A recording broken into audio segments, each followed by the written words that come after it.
L'économie maintenant avec Johanna Sitruk ce matin. Bonjour Johanna. Bonjour Pauline. Pour commencer, on va faire un point sur les marchés financiers. C'est principalement du vert ce matin en Asie après la publication des derniers chiffres de la croissance chinoise meilleure que prévu, 6,9% au deuxième trimestre.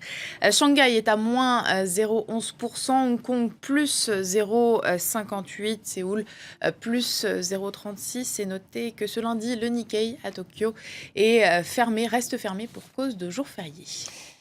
La Grèce prépare son grand retour sur le marché de la dette et c'est normalement de bon augure. Oui, après plusieurs années d'absence, la Grèce devrait bientôt faire son grand retour sur le marché obligataire, le marché qui permet aux entreprises et aux États de se financer. Selon la presse locale, ça pourrait même être ce lundi puisque le pays semble aller mieux. La semaine dernière, par exemple, Bruxelles a annoncé la fin de la procédure disciplinaire contre Athènes pour déficit excessif. Écoutez. Ce n'est pas mon rôle de faire des pronostics pour définir le jour, la semaine ou le mois où la Grèce reviendra sur les marchés. Mais évidemment, c'est la prochaine étape et cette perspective est désormais crédible. En Allemagne maintenant, quelques jours après Angela Merkel, c'est au tour de son rival pour les élections à venir, Martin Schulz, de se dire en faveur d'un budget commun pour la zone euro. Oui, à l'approche des élections législatives fin septembre, Martin Schulz, le président du SPD, le Parti social-démocrate allemand, a présenté ses propositions pour renforcer la zone euro. Et comme Angela Merkel la semaine dernière, il se montre plutôt favorable à une meilleure intégration budgétaire. On l'écoute. Mon parti encourage des investissements en Europe. Mon parti est en faveur d'un budget commun pour l'investissement dans la zone euro et nous sommes pour un ministre des Finances européen qui combattrait une compétition fiscale délétère et une évasion fiscale injuste.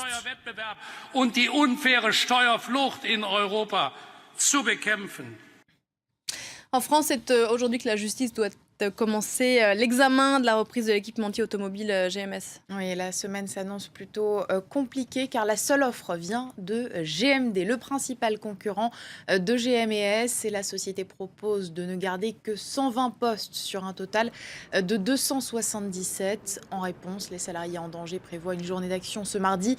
Probablement un blocage du site Renault ou PSA, les deux grands clients de GMS.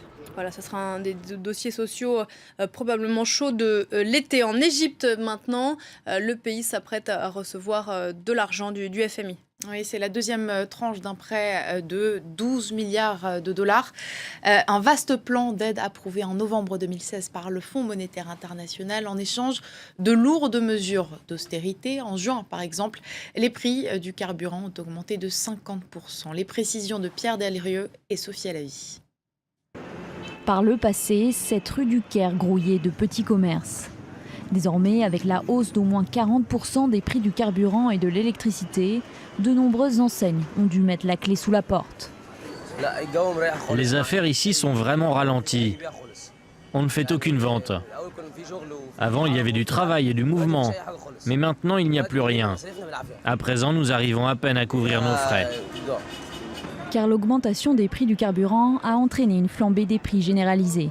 À l'origine, la baisse de 25% des aides de l'État égyptien sur le prix de l'essence.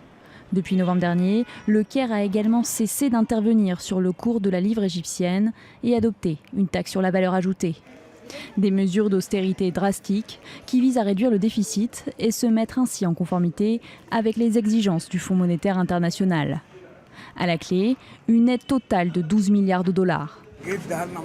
Ces mesures auraient dû être mises en place il y a des années déjà. Nous comprenons que c'est une réforme économique nécessaire, mais cela aurait dû se faire étape par étape. La grogne est palpable parmi les 90 millions d'Égyptiens.